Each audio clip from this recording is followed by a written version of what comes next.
What up, YouTube? You already know. Latin assassin himself, Big Lou, tapping back in with what it do with Big Lou and MCR2. Baby. Anyhow, so as you can see from the thumbnail, but wait a minute, let me hit my normal spill. First time you come to the channel, be highly appreciated if you sub, like, and share the channel with your family, friends, folks, peoples, gente, buddy, pals, amigos, and like us Puertorriqueños, Boricuas, Jibaritos, Portorros, say, panas. Also, like I just mentioned, hit the subscribe button, but also hit the bell, the notification, the bell option, or excuse me, the notification bell, and then it gives you the options to hit all and stuff like that. Make sure you hit all. That way you're notified every time something is dropped by this channel. If it's a short, if it's a pre-recorded video like what I'm doing right here, right now, or a live stream video. So as you can tell from that thumbnail, it's official. We're going to get the fight that we've been waiting for the last few years here at the welterweight division, 147 pounds for all the marbles, right? For the undisputed crowned at 147 welterweight. So we got Errol Spence Jr. out of Texas, right? I think he's out of Dallas area. He is currently the WBC, WBA Super, and the IBF welterweight champ. And then I believe he also holds the ring title. And he might be the lineal champ too. I'm not sure about that. I'm pretty positive he is, because Pacquiao was beat. Thurman was beat by Pacquiao. Pacquiao was beat by Ugas. Ugas was beat by Spence. Danny Garcia was beat by Spence, and he didn't have a title at the time though. But also Sean Porter was beat by Spence. Porter beat Danny Garcia.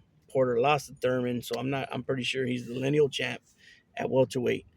And he's going to be going against, from Omaha, Nebraska, Terrence Bud Crawford. On Errol Spence's nickname is The Truth.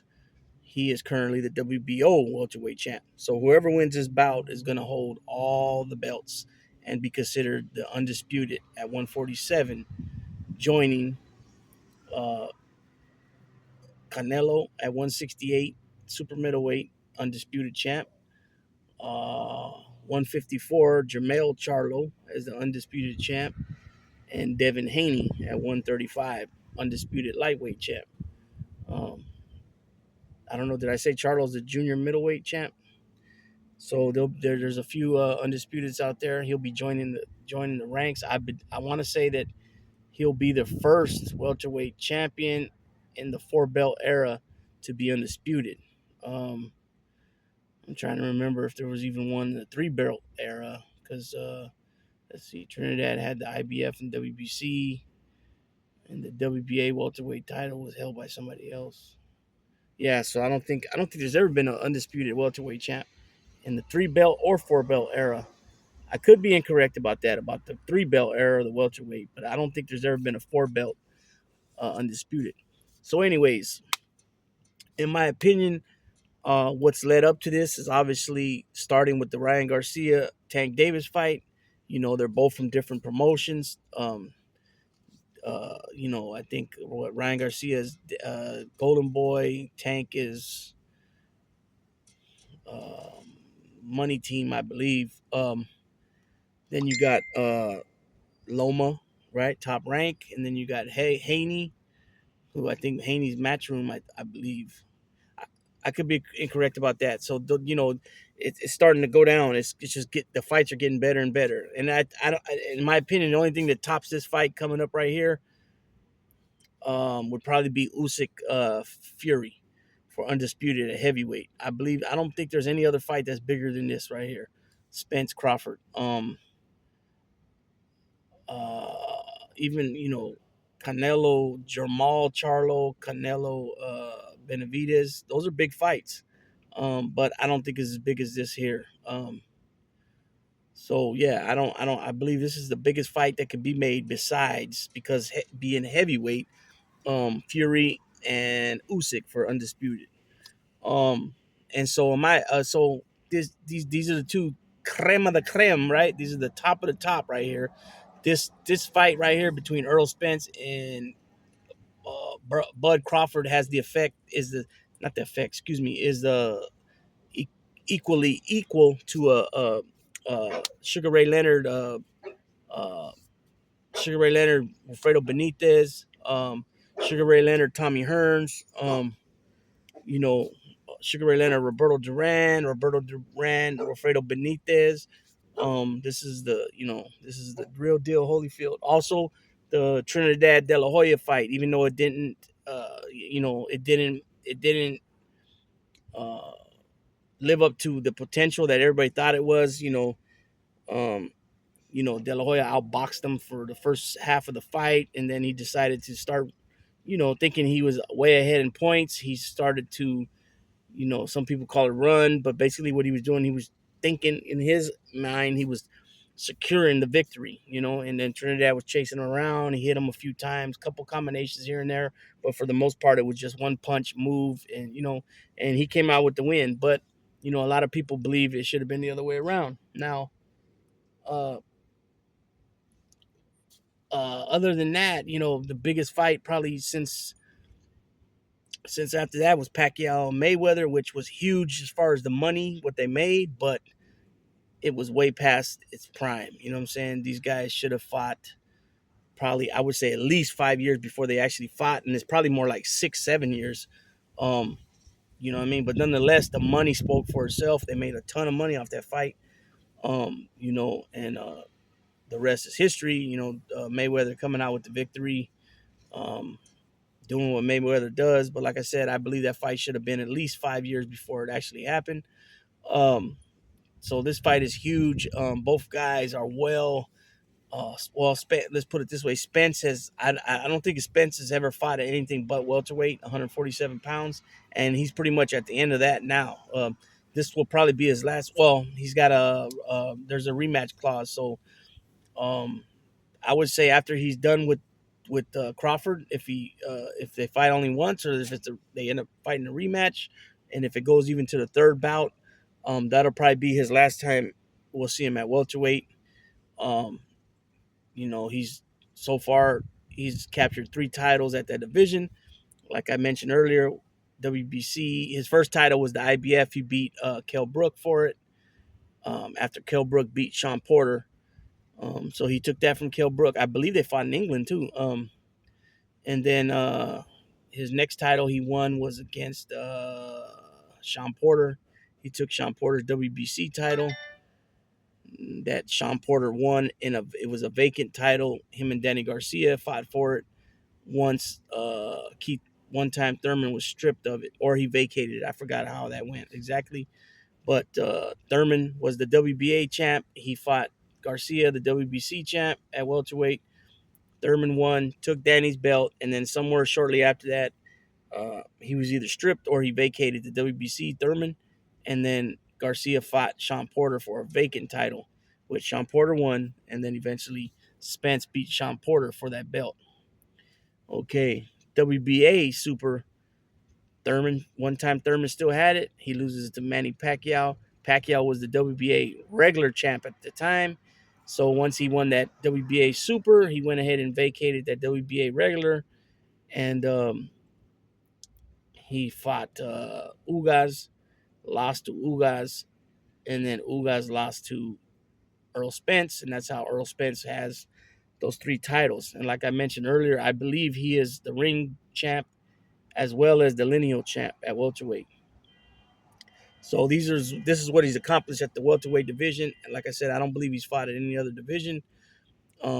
Terrence Crawford, on the other hand, is currently the WBO champ. And he's over this course of being at the welterweight division, he's beat Amir Khan, he's beat Kell Brook, he's beat wait a minute, did he fight Kell Brook? Let me make sure. I know he's beat Benavidez, he's beat Jose Benavidez Jr., he beat Amir Khan, he beat Sean Porter.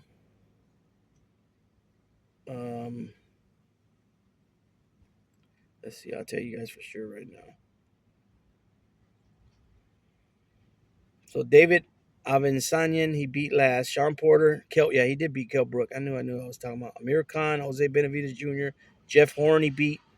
He beat Julius Indongo, Felix Diaz, John Molina Jr., Victor Postal, Hank Lundy, Thomas Delorme, Ray Beltran, Yuri Gamboa, Ricky Burns, Prescott.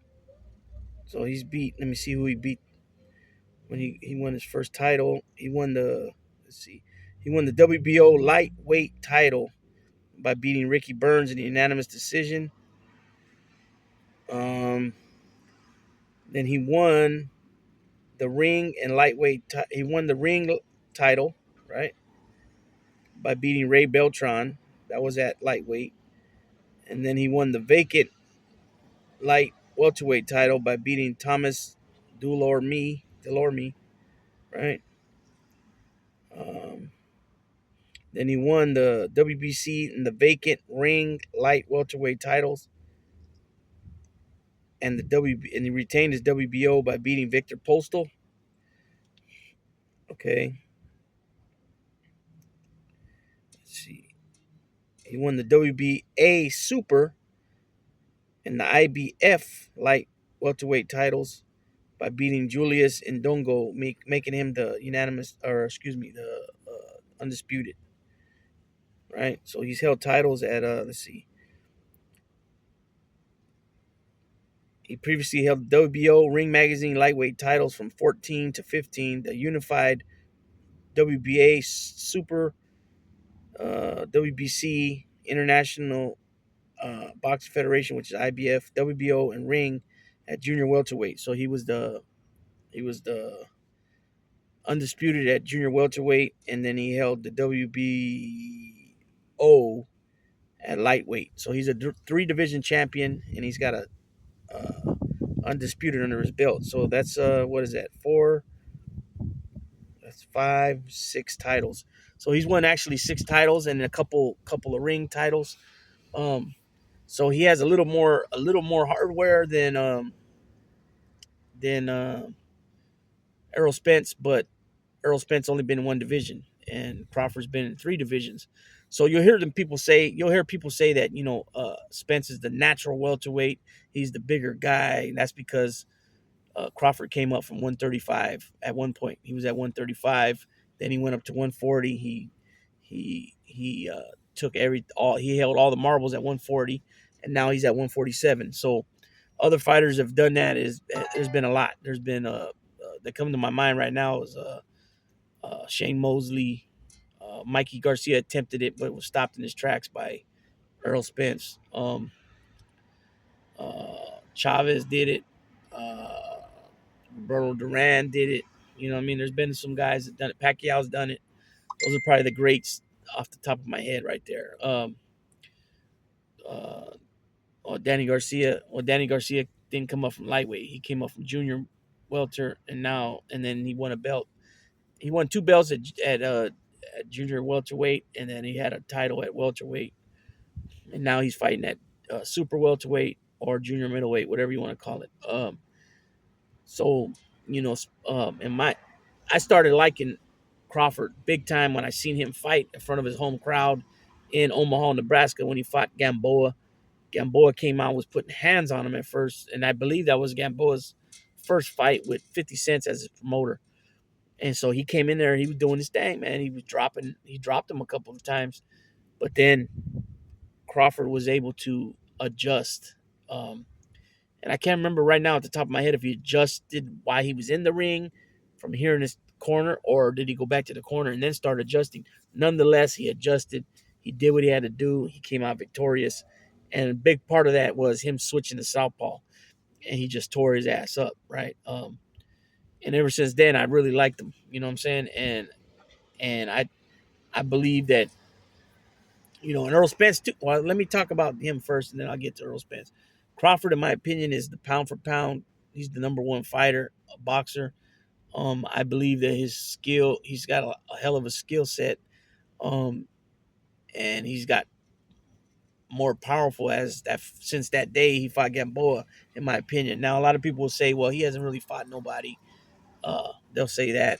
He's fought ex champions, world champions. How else did he get the belts? You know what I'm saying? Now Spence, I'll get to Spence. So my opinion, I got Crawford winning this fight, split decision. Um, I believe he's just gonna do. He's gonna let his hands, feet work, head movement, and everything else that comes with his craft and everything else that comes with his skill set, translate into his craft and do his thing. I could see him fighting southpaw. I could see him going orthodox, um, and I could see him scoring uh, and connecting from both stances. Now this is only my opinion. I got Crawford. I've liked Crawford for a long time now. I believe he's the man. But Spence is no pushover. Now when it comes to Spence, now all these dudes that he's fought, especially the last since Kell Brook on, um, he's pretty much fucked them up. You know what I'm saying? Besides Danny Garcia, everybody else has been fucked up by him. I mean, and even you could say Danny Garcia got fucked up too, right? I mean, he got beat, he got outboxed, and all that. But what I mean by fucked up is that Ugaz's face was all fucked up. Uh, Mikey Garcia never was the same. You know what I'm saying? He went and fought Sander Martin and then quit. Uh, Kell Brook was fucked up. You know what I'm saying? I think they threw the towel in, I think, on Kell Brook, if I remember correctly. I could be wrong about that. Don't quote me on that for sure, but I believe that's what happened. Uh, who else did he fight? Porter ended up retiring. Well, no, actually, that Spence Porter fight was a good one. He retired after he fought Crawford. But Kenny Porter, his dad said that, if he would have fought the Porter that was in the ring against Spence, that Porter would have beat Crawford. I mean, that's all speculation shit. That's just like saying, oh, who would win, Mike Tyson in his prime or Holyfield? I mean, not Holyfield, excuse me, Muhammad Ali. Or even Holyfield and Tyson in their prime. We didn't get to see that. We seen them later. You know what I'm saying? So you can't go off any of that shit. Just like to say, well, who's the best basketball player? Jordan or Kareem and LeBron. It's all different eras, and we'll never see those guys play against each other. I mean, Michael played against Kareem, but it was in his last 4 years.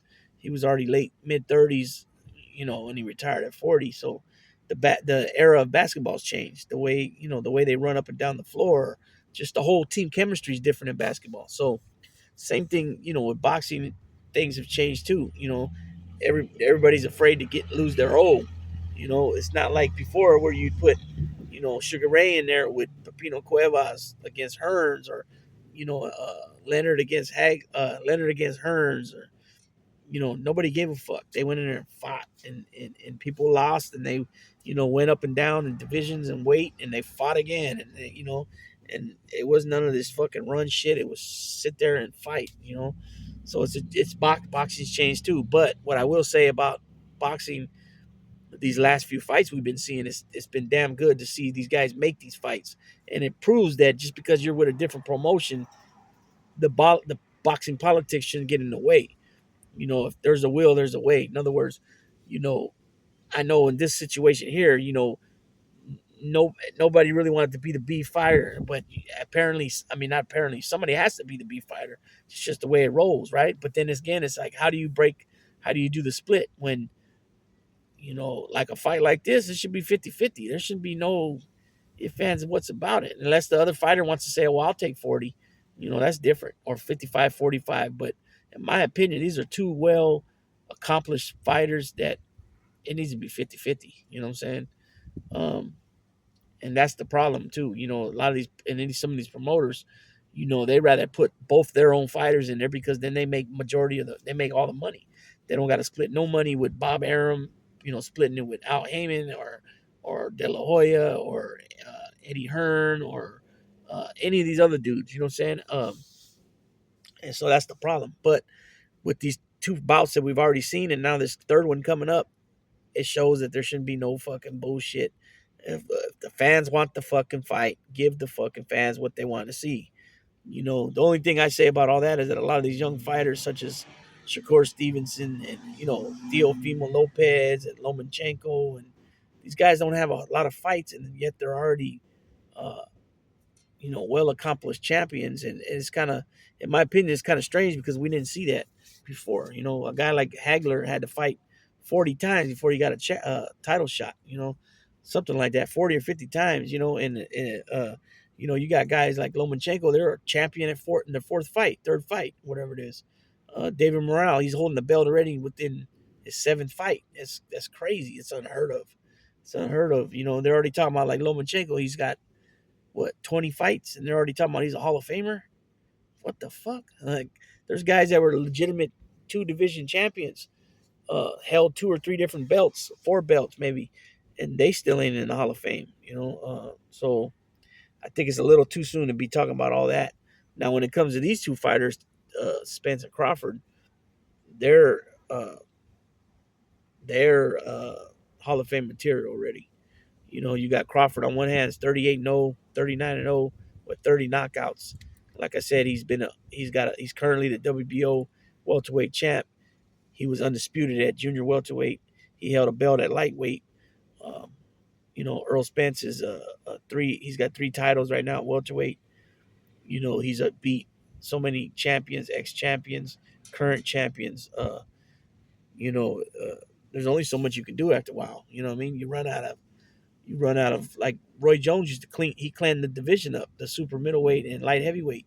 Eventually new guys came, but for the longest there, he was fighting nobodies. You know what I'm saying?